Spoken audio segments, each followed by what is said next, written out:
Assalamualaikum warahmatullahi wabarakatuh.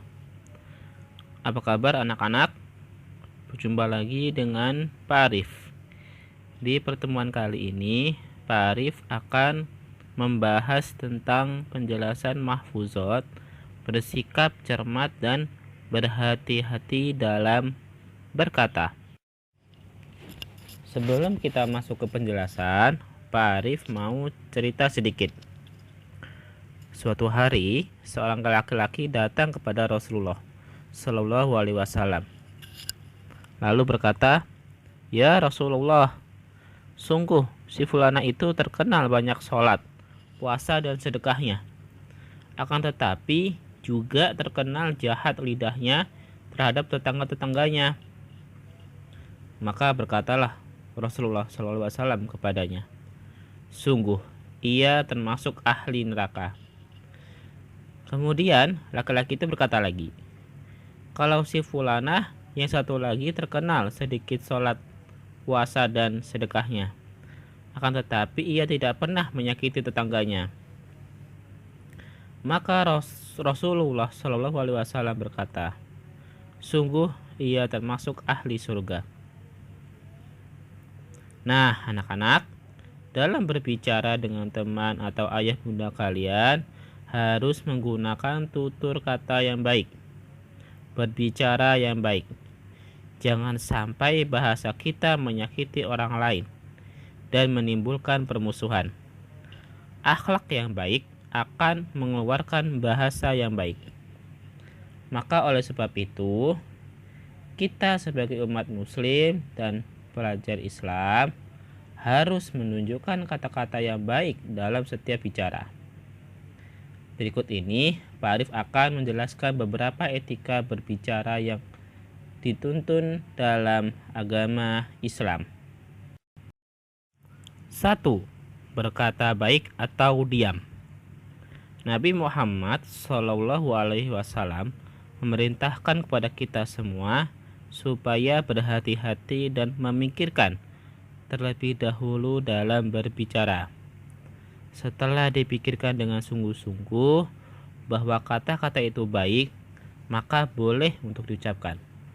Sebaliknya, bila kata-kata yang diucapkan itu jelek, maka lebih baik diam.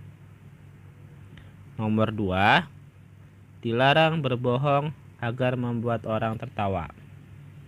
Anak-anak pasti hampir tiap hari menonton televisi. Acara televisi sekarang banyak sekali diisi dengan acara lawakan atau lucu-lucuan.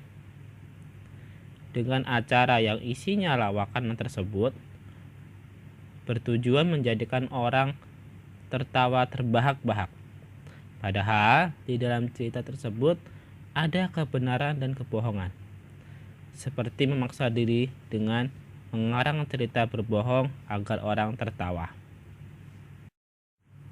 Selanjutnya, nomor 3, jangan berbicara dengan nada yang rendah dan pula terlalu keras. Ayo anak-anak, kita biasakan bertutur kata yang lembut terhadap teman kalian, orang tua kalian, dan guru kalian. Jangan kita biasakan bertutur kata yang keras lagi kasar terhadap orang lain, karena hal ini dapat menimbulkan kebencian dan permusuhan, ya. Kemudian nomor 4, dilarang berbicara kotor. Ayo anak-anak, jangan dibiasakan untuk berbicara kotor, karena hal ini akan membuat diri sendiri mendapat dosa dari Allah Subhanahu wa taala.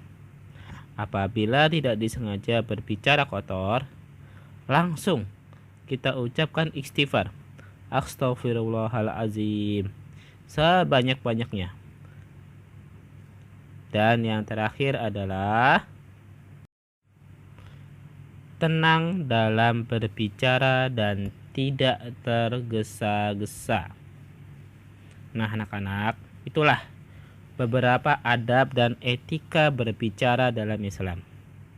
Ayo kita contoh sikap Nabi Muhammad seperti yang seperti cerita yang sudah Pak Arif sampaikan di awal. Bahagia dan celakanya seseorang kebanyakan ditentukan oleh lidah. Ada sebuah mahfuzat yang berbunyi, salamatul insan fi hifzil lisan. Artinya, selamatnya seseorang itu dalam menjaga perkataannya. Semoga penjelasan dari Pak Arif ini bisa bermanfaat bagi anak-anak. Sebagai absensi kehadiran, silakan anak-anak memberi like dan komen di video Pak Arif ini. Contohnya seperti sudah Pak Arif sampaikan di pertemuan yang sebelumnya. Kesempurnaan milik Allah SWT dan kekurangan milik saya sendiri. Wassalamualaikum warahmatullahi wabarakatuh.